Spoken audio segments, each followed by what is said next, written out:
Let's just entertain this frightening hypothetical for a moment, that it's November 2024 and Trump is declared the winner of the election. Nightmare scenario, I know. But what if Democrats in key states object to certifying his electors based on the 14th Amendment? It's a question two constitutional scholars tackled for more than a year, and then they spoke to the New York Times.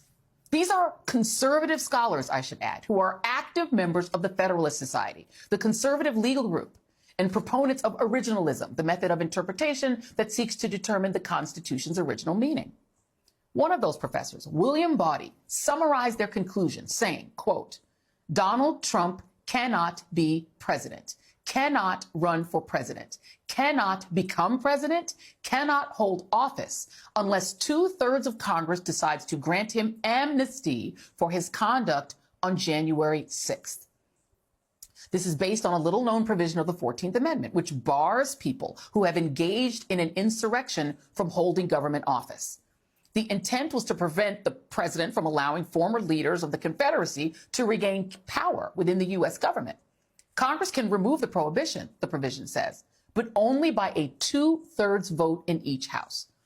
Now, of course, these findings don't change the fact that Trump supporters are determined to elect him again. But they will help boost these lawsuits that could be filed, arguing that Trump is indeed ineligible to be president. Professor Michael Stokes Paulson, the second scholar, said, quote, there are many ways that this could become a lawsuit, presenting a vital constitutional issue that potentially the Supreme Court would want to hear and decide. Joining me now is Lawrence Tribe, who has taught constitutional law at Harvard Law School for 5 decades. It's great to see you, Professor Tribe. I am officially obsessed with this scholarship by these Federalist Society judges, that I don't normally say that. But what's fascinating about it is that what they're saying is that it is unquestionably fair to say that Donald Trump, this is what they're saying, engaged in the January 6th insurrection through both his actions and his inaction. And therefore, they say that under the 14th Amendment's Article 3, he cannot be, even in some cases, added to the ballot to be president of the United States. And people can sue over that and make that claim. What do you make of their argument? Well, I think that there's a great deal to be said for it. You don't have to be an originalist, somebody who thinks that the Constitution's meaning has to be excavated from the history and what people understood it meant at the time. In this case, it's simply the straight-up language. 14th Amendment, Section 3, says that anybody who takes an oath to uphold the Constitution and thereafter engages in or gives aid and comfort to an insurrection cannot hold any office under the United States, period. Now, back in, I think it was the spring of last year, Judge Michael Ludig, a distinguished conservative, and I both wrote that we thought those words meant exactly what they said. A lot of people have said, oh no, you have to take them in light of an 1869 decision rendered by Chief Justice Chase in a case called In re Griffin. Well, these two scholars do a terrific job of shredding that circuit court opinion by one Supreme Court justice.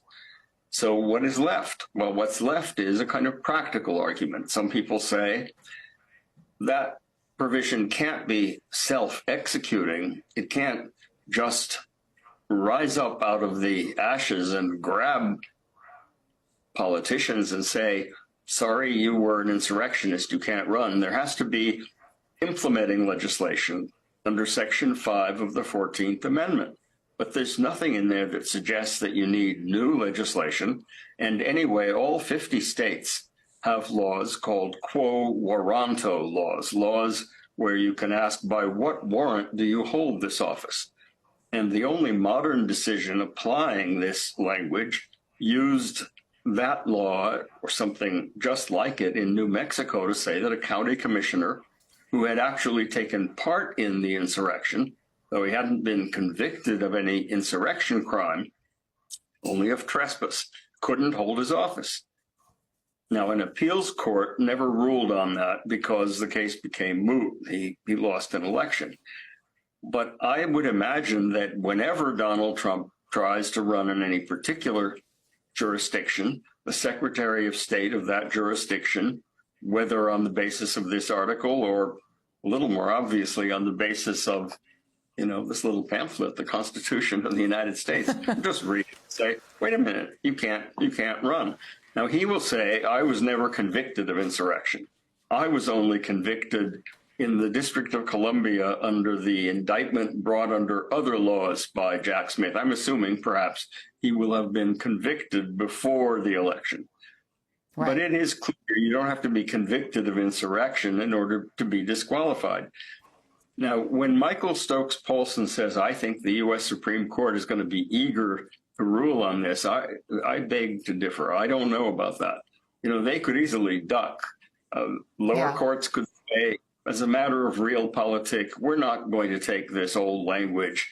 We may be originalists when it comes to other things, but here we're going to find a way out. So I'm not sure what's going to happen, but it is clearly a major issue overhanging any possible Trump presidency. And I think it's going to be a major political issue going forward.